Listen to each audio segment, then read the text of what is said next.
breakfast hash. Welcome back, everyone. Today we're going to be making one of my favorite things you can eat for breakfast, and that's just a big ol' heavy hash. Alright, so the first thing that you can do ahead of time is make some pickled red onions.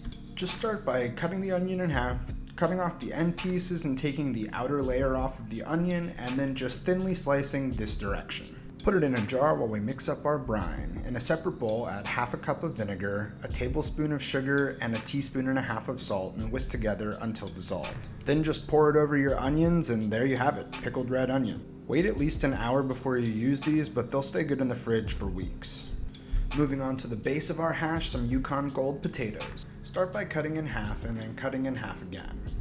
Then slice into cubes about the same thickness as the height of each of your slices. You can obviously cut these bigger if you want, but I think that this size gives them the perfect texture and they're a little bit easier to cook. Put your potatoes into a bowl of water, which will wash off some of the potato starch and help them not stick to each other. Then in a non-stick skillet, heat up a good glug of a high heat oil like grapeseed. Then strain off the water of your potatoes and drop them into the pan. Be careful when you're doing this because wet potatoes going into hot oil will certainly splatter.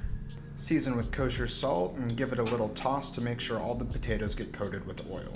While these are cooking, let's test our multitasking skills by cutting up half an onion into about the same size pieces as our potatoes. If multitasking is not your cup of tea, then go ahead and do all of this vegetable cutting before you start cooking anything. Please don't stress yourself out and just go at whatever pace makes sense for you. Cut up a bell pepper and a jalapeno or two and take it to the next level with a king trumpet mushroom or whatever mushrooms you like. Don't forget about your potatoes and make sure to toss them every couple of minutes until they have a little color on the outside, but we're going to be doing the rest of this cooking in the oven. Transfer to a cast iron skillet or a baking sheet and put into a 400-degree oven. Spice up the party in the oven with a little chorizo or whatever sausage you like.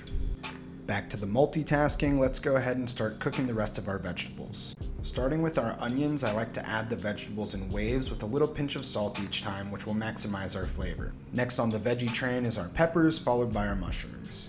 After about 10 minutes, when everything's nice and caramelized but not quite finished, we're going to add a few cloves of freshly grated garlic. Cook for another couple of minutes and then place in a bowl and set aside for later. And at this point, I think our potatoes are probably ready. Oh yeah, crispy on the outside, fluffy on the inside, perfect potatoes. Sausage is ready too.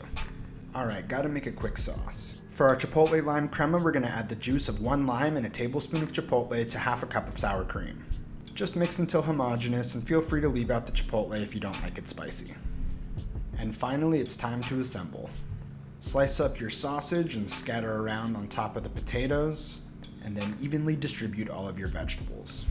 Top it off with a good layer of cheese, and into the oven we go. More multitasking. While that's in the oven, let's cook a couple eggs.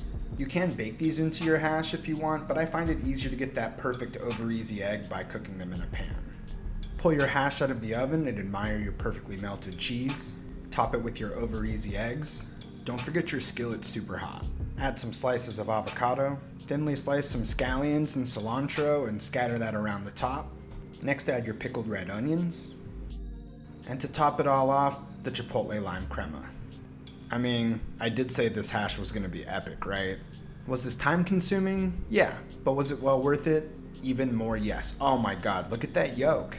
I mean, I knew it was good, but looking at this again, I kind of wish I left myself some leftovers and didn't eat the whole thing by myself.